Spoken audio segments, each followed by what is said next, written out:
अस्सलामुअलैकुम। आज हम 10 क्लास के एक्सरसाइज नंबर 3.1 को डिस्कस करेंगे। क्वेश्चन नंबर 1 है हमारे पास, write the number of rows and number of columns in each matrix.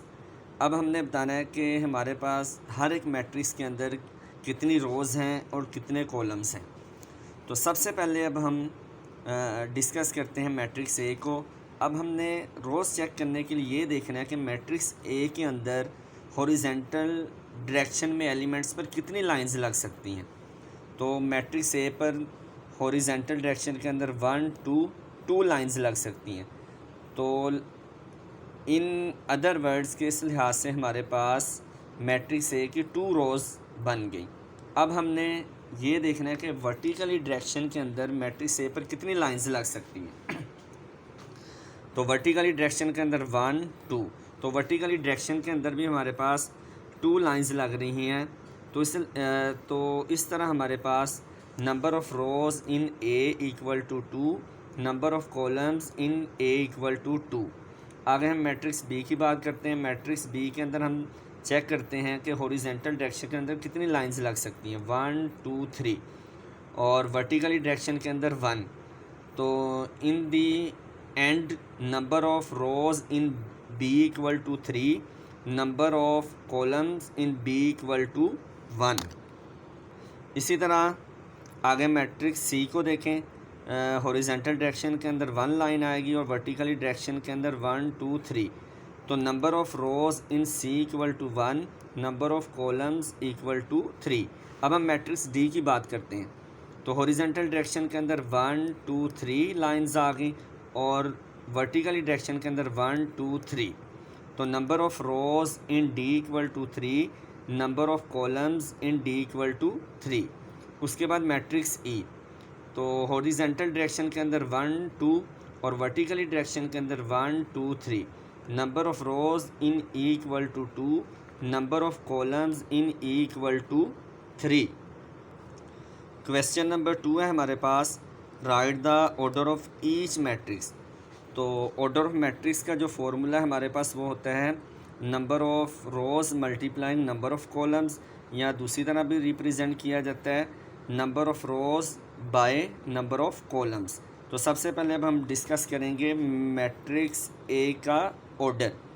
Order of A equal to 2/1। अब 2/1 किस तरह है, क्योंकि हमारे पास 2 रोज़ हैं और 1 कॉलम है। इसी तरह order of B equal to 1/2। तो मैट्रिक्स बी की हमारे पास 1 रो है और 2 कॉलम्स हैं। Order of C equal to 2/2। अब ऑर्डर ऑफ़ सी 2/2 किस तरह, क्योंकि सी की हमारे पास 2 रोज़ हैं और 2 कॉलम हैं। इसी तरह ऑर्डर ऑफ़ डी 2/3। अब मैट्रिक्स डी की हमारे पास 2 रोज़ हैं और 3 कॉलम्स हैं। इसी तरह order of E. Order of E हमारे पास है ऑर्डर ऑफ़ ई हमारे पास है 3/2। तो ई की हमारे पास 3 रोज़ हैं और 2 कॉलम्स हैं। इसी तरह ऑर्डर ऑफ़ एफ़ 1/1, और मैट्रिक्स एफ़ की 1 रो है और 1 कॉलम है। अब क्वेश्चन नंबर 3 है, which of the following matrices are equal. Equal matrices कब होंगे, जब मैट्रिक्स के ऑर्डर भी सेम होंगे और उसके अलावा नंबर ऑफ़ एलिमेंट भी सेम होंगे। जैसे कि अब हम मैट्रिक्स ए की बात करें, 0 एलिमेंट इसके क्या हैं, 0 3 4 1।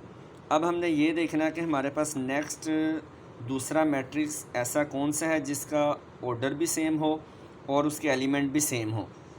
तो अब हम इसके सलूशन की तरफ अगर चलें तो सबसे पहले हम चेक करते हैं ए के बारे में। Order of A equal to 2/2, order of F equal to 2/2। It means के ए इक्वल टू एफ़। अब ए इक्वल टू एफ़ किस तरह है, हमारे पास जो मैट्रिक्स ए है इसकी 2 रोज़ हैं और 2 ही कॉलम है। अब हमने देखना है क्या मैट्रिक्स एफ़ की भी 2 रोज़ हैं और 2 कॉलम है और उसके एलिमेंट भी सेम है। तो अब हम इसको कंपैरिजन करते हैं। मैट्रिक्स ए के एलिमेंट हैं 0 3 4 1। अब एफ़ की हम बात करें, 3 में से 3 माइनस करें 0, और उसके बाद 3 + 1 4, 3 का 3 और 1 का 1। अब जब हमने चेक किया तो हमें नज़र आया कि ए एफ़ के इक्वल है। और इक्वल होने के लिए हमारे पास क्या कंडीशन होनी चाहिए कि ऑर्डर भी सेम हो और एलिमेंट भी सेम हो। इसी तरह अब हम नेक्स्ट बात करते हैं ऑर्डर ऑफ बी। अब बी का ऑर्डर हमारे पास क्या है 2/1, ऑर्डर ऑफ डी हमारे पास है 2/1। अब हम इसके एलिमेंट चेक करते हैं। मैट्रिक्स बी के एलिमेंट हमारे पास हैं, मैट्रिक्स बी के हमारे पास एलिमेंट है 9 और -7। अब डी के भी चेक करें, 4 + 5 = 9, -8 + 1 = -7। इनका ऑर्डर भी सेम है और एलिमेंट भी सेम है, तो इस तरह ये हमारे पास B = D। I hope all the student understandable for this lecture. Okay, Allah Hafiz.